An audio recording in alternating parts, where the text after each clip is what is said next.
दोस्तों, आज थोड़ी बात गेमिंग इंडस्ट्री पे। अभी मैंने रिसेंटली एक पॉडकास्ट शूट किया था जिसमें अंशुल बंसल ने मुझे गेमिंग इंडस्ट्री के बारे में काफ़ी कुछ इंटरेस्टिंग बताया। आज मैं आपसे वो चीज़ें कुछ उनका ब्रीफ शेयर करूंगा और उससे जनरल एंटरप्रेन्योर्स क्या क्या सीख सकते हैं, थोड़ा उस पर भी बात करेंगे। तो इंडिया में जो गेमिंग इंडस्ट्री है वो काफ़ी टफ़ है। जो लोग भी नई गेम्स बनाना चाहते हैं और उन गेम्स को मोनेटाइज करना चाहते हैं, प्ले स्टोर के ऊपर, ऐप स्टोर के ऊपर डालकर और उसके डाउनलोड से या लोग उनको खेलें और उन गेम्स के लिए पे करें, ये थोड़ी टफ मार्केट है। गेम्स बनाना आसान काम नहीं है। तो पहले तो थोड़ी इंडस्ट्री की बात करते हैं। गेमिंग इंडस्ट्री जो है उसमें अगर उसको डेमोग्राफिकली या लोगों की एज के हिसाब से डिवाइड किया जाए तो जब आप छोटे होते हैं 12 साल तक और आपके पास अपना स्मार्टफोन नहीं होता, तब आप अपने पेरेंट्स की मोबाइल्स के ऊपर गेम्स खेलते हैं। उस टाइम जो गेम्स चलती हैं वो टिपिकली कैंडी क्रश और इस तरीके की गेम्स होती हैं जो कि स्टैंड अलोन गेम होती है। एक बार आपने डाउनलोड किया और आप उसको खेलें। उन गेम्स में जो गेम जिन्होंने बनाई होती है वो पैसा जनरली कैसे कमाते हैं, या तो पेरेंट्स उनको वो गेम खरीद के दें जो कि थोड़ा कम होता है, या एडवर्टाइजमेंट से। ये काफ़ी टफ मार्केट है। सबको लगता है कि उनके पास आइडियाज़ बहुत क्रिएटिव होते हैं। मैं उनके आइडियाज़ को जज नहीं कर रहा हूँ, लेकिन रियलिटी ये है कि ये बहुत टफ मार्केट है क्रैक करना। इसके बाद जब आजकल पेरेंट्स बच्चों को 12, 13, 14 साल की उम्र में एक नया उनका स्मार्टफोन खरीद के दे देते हैं, तब से लेके 20-22 साल की उम्र तक, जब तक उनके पास पैसे नहीं आने शुरू होते, यानी कि वो जॉब अपना स्टार्ट नहीं करते, तब उस टाइम में, उस एज में लोग जो हैं टीनेजर्स, यंगस्टर्स, वो अपने फ्रेंड्स के साथ खेलना चाहते हैं। तो सोशल गेमिंग स्टार्ट हो जाती है। सोशल गेम्स वो गेम्स होती हैं जिसमें 2 प्लेयर्स, यानी कि मैं अपने घर से और मेरा एक दोस्त अपने घर से एक साथ खेल सकते हैं। इन गेम्स का कल्चर भी काफ़ी ज़्यादा बढ़ गया है। तो सोशल गेमिंग जो होती है वो 12-13 साल की उम्र से लेके 20-22 साल की उम्र तक जो लोग होते हैं वो टिपिकली खेलते हैं। जब 22 साल की उम्र के बाद जब लोग अपनी सैलरीज कमाने लग जाते हैं तो वो लोग रियल मनी गेमिंग, जिसको RMG बोला जाता है, रियल मनी गेमिंग स्टार्ट कर देते हैं। जिसके कुछ एग्जांपल्स हैं रमी, ड्रीम 11, इस तरीके के जो गेम्स हैं जिसमें एक्चुअल पैसा इन्वॉल्व होता है। रियल RMG उस एज में स्टार्ट हो जाती है। जो गेम क्रिएटर्स हैं, जो असली पैसा कमाने वाले लोग हैं, वो RMG कैटेगरी में फॉल करते हैं। यानी कि जब एक्चुअल लोग पैसा लगाने लग जाते हैं तो उसके कट से ये गेमर्स जो हैं पैसा बनाते हैं। तो अगर आप ओवरऑल वैसे मार्केट को समझें तो लगभग 500 गेम्स एंड्रॉयड प्ले स्टोर के ऊपर रोज़ अपलोड होती हैं।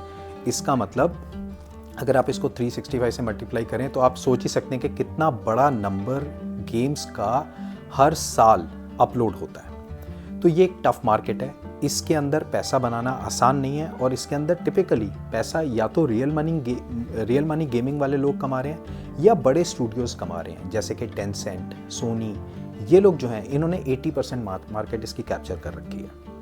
तो अब इस चीज़ का सोल्यूशन क्या है? अगर आपके पास गेम आइडियाज़ हैं और आप गेमिंग में ही कुछ करना चाहते हैं, लेकिन एक्चुअल मार्केट, गेम मार्केट इतनी टफ है, तो इसमें आप क्या कर सकते हैं? तो इसका बड़ा इंटरेस्टिंग सॉल्यूशन अंशुल ने मुझे बताया। अंशुल ने मुझे बोला कि आप या तो गेमिंग के ऐसे प्लेटफॉर्म्स ढूंढिए जिस पे बहुत ज़्यादा अभी लोगों का ध्यान केंद्रित नहीं हुआ है। जैसे एक एग्जाम्पल, क्या आप जानते हैं कि टाटा स्काई का जो सेट टॉप बॉक्स है उसके ऊपर भी गेमिंग पॉसिबल है? यानी कि आप टाटा स्काई के सेट टॉप बॉक्स अगर 2 लोगों के घर पे हैं तो वो एक्चुअली सोशल गेमिंग कर सकते हैं। Tata sky set top box, इस तरीके के जो प्लेटफॉर्म्स हैं जिस पे अभी बहुत ज़्यादा लोगों का ध्यान नहीं गया है, या तो आप उन प्लेटफॉर्म्स के लिए गेम्स बनाएं। जो दूसरी चीज़ आप कर सकते हैं वो ये है कि आज की डेट में लगभग हर कोई गेमिफिकेशन करने की कोशिश कर रहा है। गेमिफिकेशन का मैं आपको एक एग्जांपल देता हूँ। आप सब लोग ने अमेज़ॉन की ऐप यूज़ करी होगी। अब अमेज़ॉन एक्चुअली ई-कॉमर्स प्लेटफॉर्म है, ई-कॉमर्स साइट है। उसके ऊपर आप चीज़ें खरीदने जाते हैं, लेकिन जैसे ही आप कुछ खरीदते हैं वो आपको एक व्हील ऑफ फॉर्च्यून जैसी कोई गेम आगे कर देता है कि आप इसको घुमाइए और इसको घुमाएंगे तो जितने जहाँ पर आएगा वो आपका एक लकी ड्रॉ में एंट्री हो जाएगी, इस तरीके की चीज़। तो अब आप देखें कि ई कॉमर्स की साइट को भी कुछ छोटी छोटी गेम्स की ज़रूरत पड़ रही है। एजुकेशन एक दूसरा एरिया है जिसके अंदर जो लोग एजुकेट करना चाह रहे हैं बच्चों को, वो लोग भी कुछ कुछ गेम्स उनमें इंट्रोड्यूस कर रहे हैं। तो आप ये 2 काम करिए अगर आपको गेम्स क्रिएट करने में इंटरेस्ट है। पहला काम कि regular gaming play store app store से दूर हटके आप ऐसे प्लेटफॉर्म्स ढूंढिए जिसके ऊपर अभी बहुत ज़्यादा बड़े स्टूडियोज़ का ध्यान नहीं पड़ा है, वहाँ पे आपके सक्सेस के चांसेस ज़्यादा हैं। जो दूसरी चीज़ आप कर सकते हैं वो ये कर सकते हैं कि आप अपने गेम आइडियाज़ जो हैं वो ई-कॉमर्स प्लेटफॉर्म्स, एजुकेशन प्लेटफॉर्म्स, इन लोगों को दिखाने की कोशिश करिए। हो सकता है उन लोगों के लिए अगर आपके पास कोई गेम हो तो उस गेम के सक्सेस के चांसेस शायद वहाँ पे ज़्यादा हैं। अब देखिए, ये तो हमने बात करी गेमिंग इंडस्ट्री की, और गेमिंग इंडस्ट्री में आप कैसे एज अ लेट कमर, क्योंकि बहुत पुरानी हो चुकी है अब gaming industry, as a latecomer आप कैसे सक्सेस के अपने चांसेस बढ़ा सकते हैं। अब यही चीज़ अगर हम जनरल एंटरप्रेन्योरशिप की तरफ लेकर जाएं, अगर आप अपना बिजनेस स्टार्ट कर रहे हैं और आज की डेट में आप मान लीजिए दिल्ली में बेस्ड हैं और आप एक रेस्टोरेंट खोलना चाह रहे हैं, तो भाई दिल्ली में तो हज़ारों रेस्टोरेंट्स हैं, उसके अंदर आप अपने आप को कैसे डिफरेंशिएट कर पाओगे? आपकी तो शुरुआत ही ख़राब है, क्योंकि ऑलरेडी इतनी सप्लाई है उस चीज़ की।